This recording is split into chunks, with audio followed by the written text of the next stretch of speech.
come out with a purpose and a killer instinct and put the team away. Tony, thanks for your time. Thank you. Appreciate it. And on the injury front, the Falcons get back starting left tackle Sam Baker, who missed last week's game because of knee and foot injuries. But starting cornerback Asante Samuel is out tonight. He re-injured his thigh in practice this week, came out earlier tonight and tested it, but it was determined he could not play. As for the Patriots, starting right tackle Sebastian Vollmer returns to action tonight after missing the second half of last week's game with a foot injury.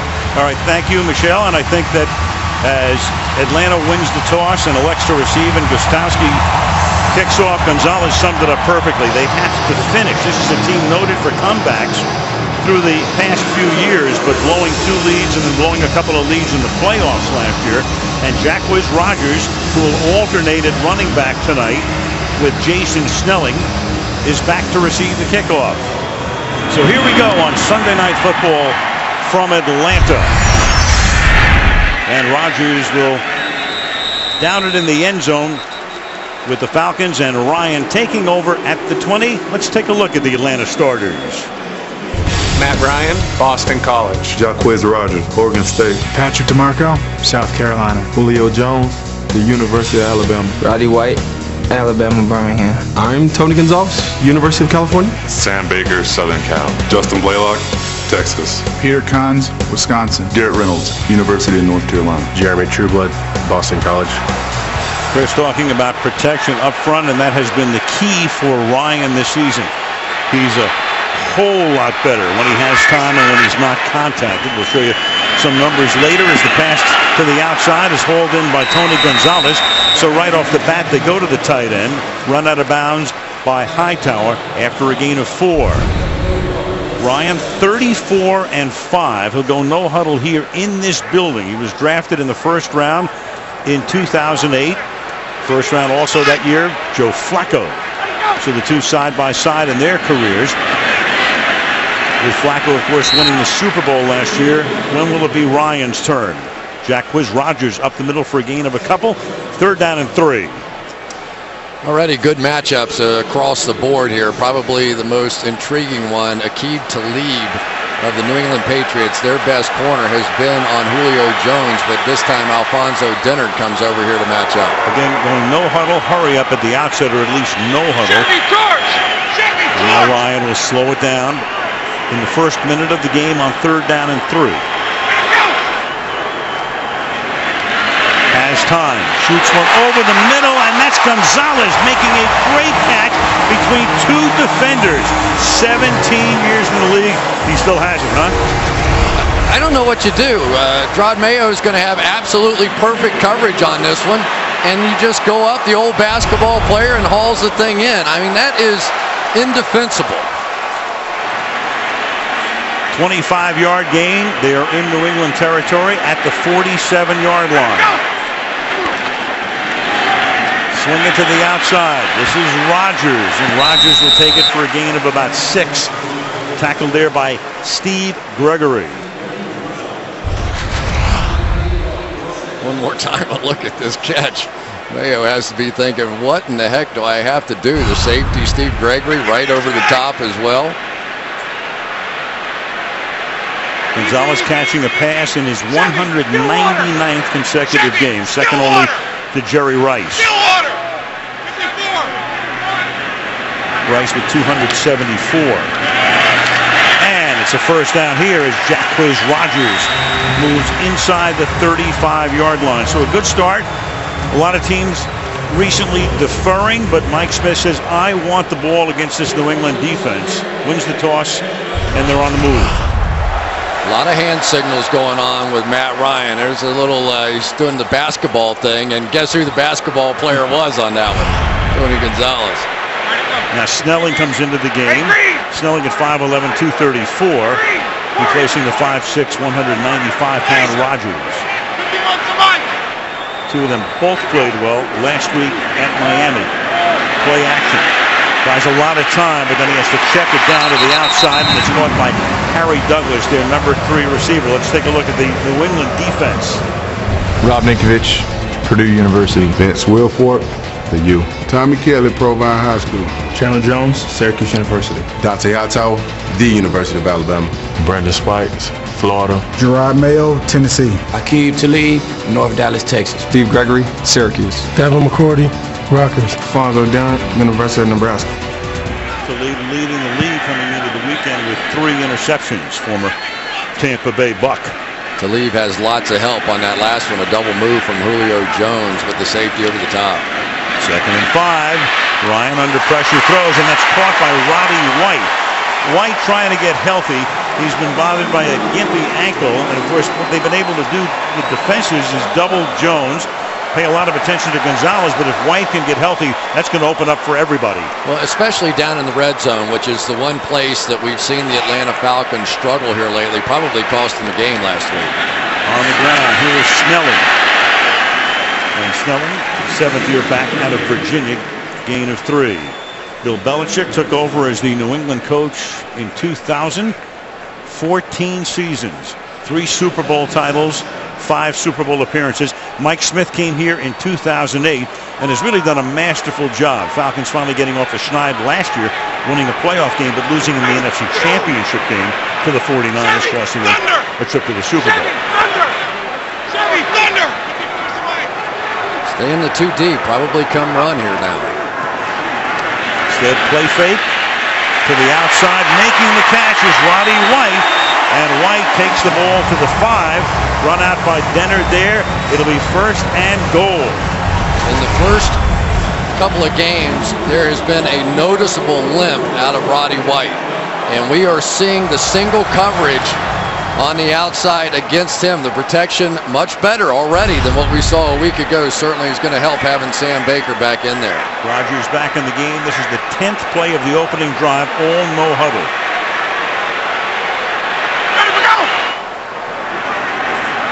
Ryan, screen. That's Jones, but sniffed out beautifully. Nothing but white shirts around Julio Jones as he's tackled just about at the line of scrimmage. Devin McCourty leading the charge. 2nd and goal. Boy, I'm just not exactly sure how in the world Devin McCourty got through there on that one. 2 blockers out in front of him. That looked like a walk-in touchdown for Julio Jones, and McCourty split them both. Ryan is 7 for his first 7. You've got Vince Wilfork, who is down for New England. And of course, anytime you stop a drive like this, the crowd thinks he's faking. Injury timeout. Vince Wilfork has been fighting through a foot injury, and that's the issue right now. Of course, the crowd thought he was faking it, so they started to boo, but take a look here. Yeah, you could see once he stepped on that right foot, it just sort of went sideways, and then he went down while the play was still very much in front of him, so that was no fake. So here's Joe Villano, a free agent rookie out of Maryland, who takes that spot along the defensive front on 2nd down and goal.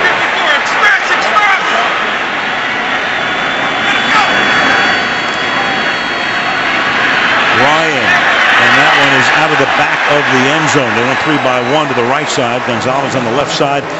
Gerard Mayo with the coverage. It'll be 3rd down and goal after Ryan's first incomplete pass of the game. One of the most improved players, I think, is right here, Dante Hightower, the young linebacker who has improved so much in nickel situations. And there's Tony Gonzalez working against Mayo down the field as well. So perfect coverage that way, forced the throwaway. 12th play of the drive. They've run it 3 times, thrown it 8. Snelling is in the backfield with Ryan. Now he's flanked by Douglas as well. Rolling to his right, throwing, and that's out of the back of the end zone as well. Julio Jones blanketed by Dennard, so the drive bogs down, and they'll have to settle for a field goal attempt. Good coverage across the board. There's Aqib Talib on Roddy White. Nothing there. Julio Jones with Dennard coming across the back of the end zone. Ryan was uncomfortable. Tony Gonzalez couldn't get off the line of scrimmage, blocking over there, so they pick up where they left off a week ago, and that's having problems scoring down inside the 10. And here is Matt Bryant for a 23-yard field goal attempt that puts 3 points on the board after the opening drive of the game. Atlanta up 3-0. Sunday Night Football being brought to you by Southwest Airlines. You can find our fares online only at southwest.com. By Bud Light, official beer sponsor of the NFL.